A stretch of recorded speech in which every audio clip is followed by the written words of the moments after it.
Reason వాళ్ళ నాన్నగారు బాగా చేశారు. ఆయన కూడా స్కూల్ పిల్లలు కావచ్చు, పథకాలు కావచ్చు, ఏది మీకు మా నాన్నగారు ఏం చేశారు కదా, ఈయన ఏం చేశారు? ఆయన స్కూల్ పిల్లల నుంచి మున్సిపల్ వరకు అన్నీ చేశారండి. స్కూల్ పిల్లలు, స్కూల్స్ కావచ్చు, తర్వాత వృద్ధాప్య మహిళలు కావచ్చు, వితంతు మహిళలు కావచ్చు, ఇవన్నీ కాదు సార్, వాలంటీర్, అది గొప్ప సంగతి. కేరళ గవర్నమెంట్.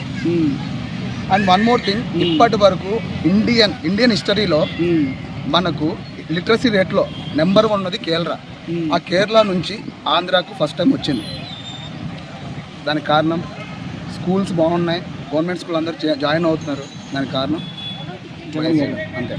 ప్రతిపక్ష పార్టీలు ఎందుకు వ్యతిరేకం చేస్తున్నాయి? ఈ కామన్ కదండి, అబ్వియస్లీ కామన్.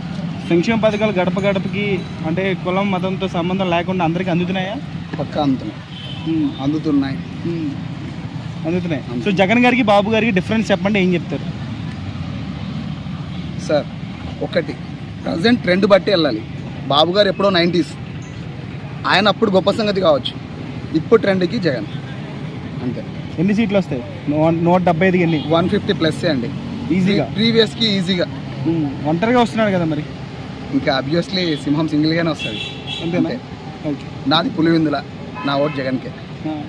Thank you. ఉన్నాయి కాబట్టి ఏ పార్టీ వస్తుంది అనుకున్నారు ఆంధ్రాలో? మనంతా జగనన్న పార్టీని.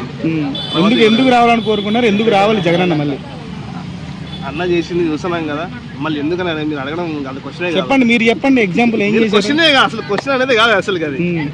అది ఏం చేస్తున్నాడు, ఏంది కథ అనేది మీకు తెలుస్తుంది కదా. పథకాలన్నీ అందుతున్నాయా? అన్ని వస్తున్నాయి కదా. ఏం పథకాలు చెప్పండి, పథకాలు ఏంటి చెప్పండి.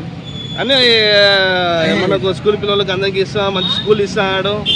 ఇంతకన్నా మనకి ఏం కావాలి చెప్పు? స్కూల్ పిల్లలకి ఎవరు చూస్తున్నారు? చిన్న పిల్లలకి ఎవరికైనా సరే. మరి ఒంటరిగా వస్తున్నారు కదా, గెలుస్తాడంటారా? అవతల చూస్తే కూటమి పార్టీలు, జనసేన, టీడీపీ, అదే సింగిల్ గానే వస్తుంది అంతే. సో పోయినసారి 150 సీట్లు వచ్చినాయి జగన్ గారికి, ఈసారి ఎన్ని వస్తాయి? ఎక్స్పెక్టింగ్ మంచిగా వస్తాయి, తక్కువ అనేది లేనే లేదు. సో మీరు చెప్పండి అన్న.